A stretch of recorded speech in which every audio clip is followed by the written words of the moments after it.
Assalamualaikum warahmatullahi wabarakatuh. Bismillahirrahmanirrahim. Alhamdulillahirabbil alamin. Wa bihi nasta'inu ala umurid dunya waddin. La haula wala quwata illa billahil aliyyil azim. Allahumma shalli wa sallim ala sayyidina Muhammad wa ala ali sayyidina Muhammad, amma ba'd. Samaah Al-Fatih Channel dan sahabat YouTube dimanapun Anda berada.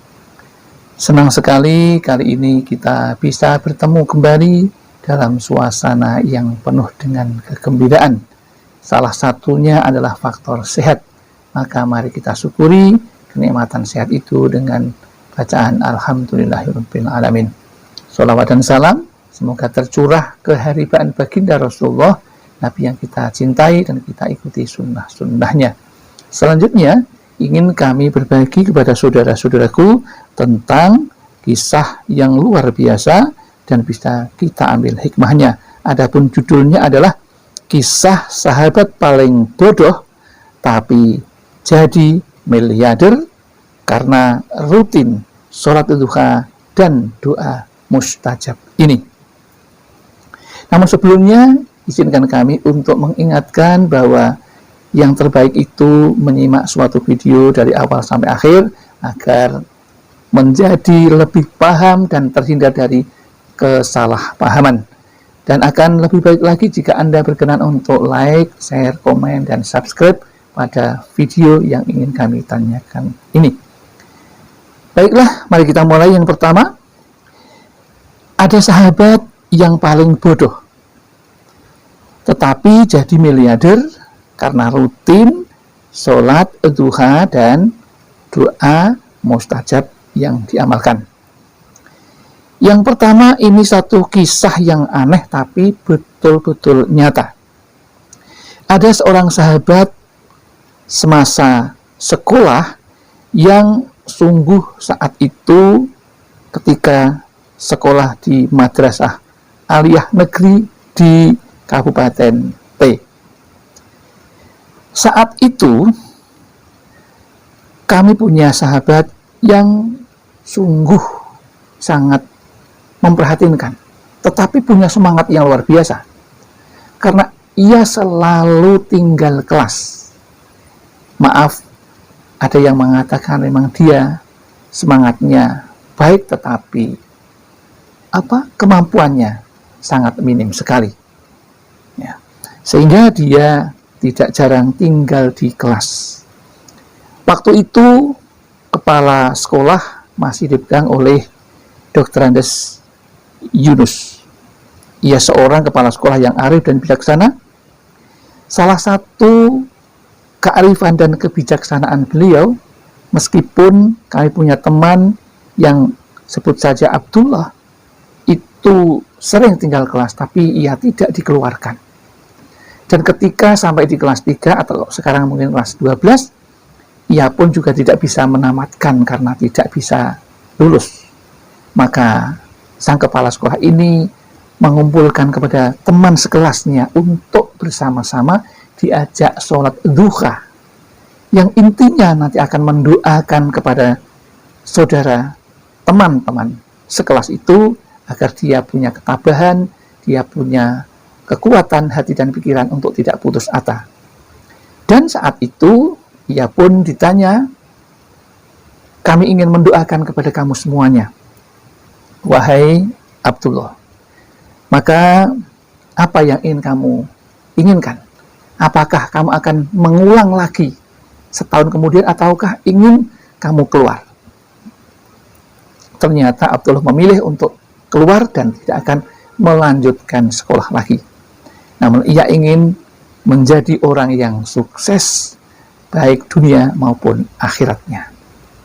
Maka saat itu teman satu kelas diajak oleh sang kepala untuk melaksanakan sholat duha bersama-sama, dan setelah itu mengucapkan wirid yang biasa diucapkan setelah selesai sholat duha, kemudian berdoa, mendoakan kepada temannya yang bernama Abdullah tersebut. Dan ternyata setelah 20 tahun berikutnya, teman kami yang bernama Abdullah itu kemudian bisa bertemu dalam suatu acara halal bihalal. Biasa setiap selesai acara halal bihalal ada yang namanya saling mengungkapkan, bercerita pengalaman masing-masing ketika dari sekolah sampai dengan akhir saat bertemu. Dan inilah cerita yang sungguh luar biasa. Dulu anaknya bodoh, sering tinggal kelas, menjadi ejekan teman-temannya. Sekarang ia menjadi orang yang sungguh sangat kaya. Ia menceritakan bahwa suatu saat ia datang ke sekolah, kemudian tengok mencari guru yang masih ada saat ia masih sekolah, dan ditemukanlah. Sehingga saat itu menemui pihak sekolah, ingin membantu apa saja yang sedang menjadi kebutuhan sekolah untuk dibangun saat ini. Dan akhirnya ia pun menyanggupi untuk membantu semua yang ingin dikerjakan oleh alma maternya yang ternyata ia tidak lulus tersebut. Itu pun dilakukan dengan sangat ikhlas karena ia menjadi orang yang sangat kaya, menjadi miliarder setelah ia menjadi petani sukses, menjadi pemasok utama dari beberapa perusahaan rokok terkenal yang bertaraf internasional yang ada di Jawa Tengah dan di Jawa Timur. Jadi ternyata orang sukses itu tidak harus semuanya berasal dari hasil nilai yang diberikan oleh guru kita, tetapi bagaimana kita berada di tingkat yang terbaik menurut Allah Subhanahu wa taala. Dan ia pun menceritakan suksesnya itu insya Allah karena 3 hal. Yang pertama, ia akan selalu menghormati kedua orang tuanya dan memuliakan kedua orang tuanya. Yang pertama. Yang kedua, masih ingat pesan sang kepala sekolah, yaitu Bapak Yunus, yang kamu akan menjadi orang bahagia ketika kamu tidak pernah lupa kepada orang tua dan tidak pernah melupakan Allah dengan menjalankan perintah Allah, yaitu sholat 5 waktu. Dan yang dicontohkan Rasulullah, tidak pernah ditinggalkan oleh Rasulullah, yaitu sholat duha setiap saatnya untuk bersolat duha. Dan ia pun melaksanakan itu, dan Allah memberikan petunjuk yang luar biasa menjadi seorang petani tembakau yang sukses. Dan siapa tahu ia akan menjadi sesukses itu karena Allah yang memberikan semuanya derajat kemuliaan si Abdullah ini. Adapun amalannya adalah yaitu selalu memuliakan orang tua, selalu menjalankan perintah Allah, sholat 5 waktu, dan sholat duha mencontoh yang dikerjakan oleh Rasulullah. Setelah itu ia kemudian wiridkan yang namanya istighfar sebanyak 100 kali, astagfirullahaladzim, yang artinya aku memohon ampun kepada Allah.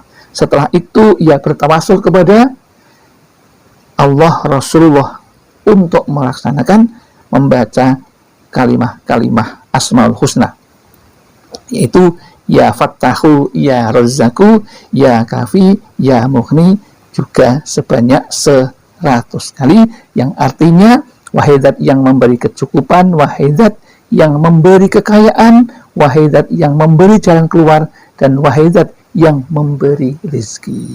Itulah yang diamalkan oleh sahabat kami yang bernama Abdullah tersebut. Mudah-mudahan cerita ini bisa menginspirasi kita untuk menjadi orang sukses.